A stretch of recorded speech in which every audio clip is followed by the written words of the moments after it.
Tere päevast! Minu nimi on Teet Uuemõis ja täna näitan teile, kuidas LibreOffice'i tarkvaraga saab luua sisukorda. LibreOffice'i viimane versioon on 4.4.3, seda saab LibreOffice'i koduleheküljelt alla laadida. Ja hea on see, et see on kohe eesti keeles. Nüüd ma kasutan ühte Wordi dokumenti ja valin ta Ctrl+A-ga, teen ta kõik aktiivseks ja kopeerin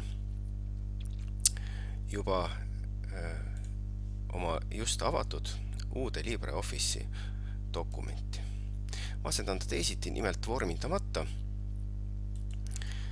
sellepärast, et sisukorra loomiseks on alati vaja tervikuna tekst ka vormindada.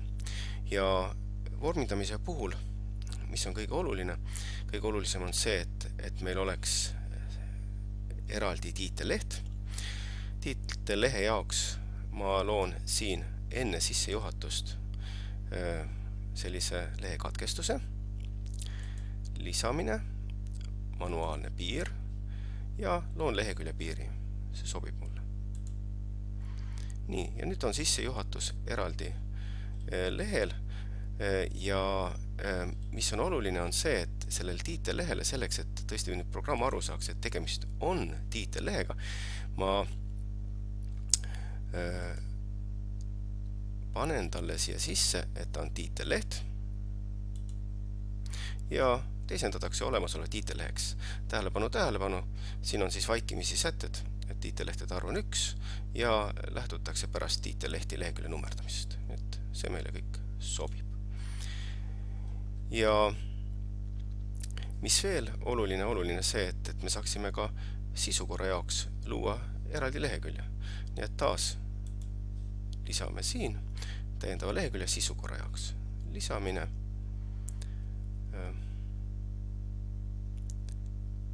manuaalne piir ja lehekülje piir. Sobib. Nüüd on meil ilusti kolm lehte olemas. On olemas tiitelleht, on olemas tühi leht sisukorra jaoks ja on olemas põhiline tekstileht. Nii, ja nüüd mis me kiiresti teeme on see, et määrame ära kõik need pealkirjad, mis tüüpi pealkirjad meil on tegemist.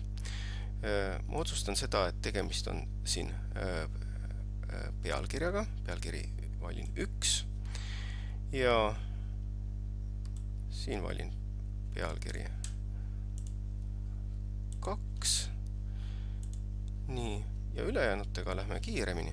Ma lihtsalt valin nad ära, pealkirjad, ja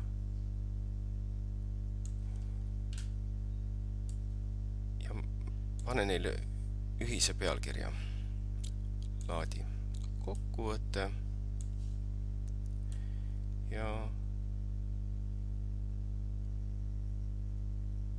kasutatud kirjandus. Nii. Ja ütleme, et need kõik on pealkiri 1. Nii. Nüüd lähme tagasi, leiame üles oma selle tühja lehe, kuhu me tahtsime teha sisukorda. Lisamine, registrid ja sisukorrad ja register või sisukord. Klõpsame sellel. Ja siin on ilusti eesti keeles juba olemas näha, et on pealkiri, on sisukord ja tähelepanu. Siin on automaatselt linnukene tehtud kaitstud käsitsi tehtavate muudatuste eest. Mina soovitan selle teil siit ära võtta, sest pärast, kui te tahate sisukorras midagi muuta, ta ei lase. Et kindlasti mina soovitan küll võtke see ära. Ja nüüd ütleme, et sobib. Ja me näeme, et ilusti tuli siia meile ette sisukord, nummerdatud ja kõik on väga hea. Loodan, et teil oli abi sellest. Kohtume järgmisel korral uuesti.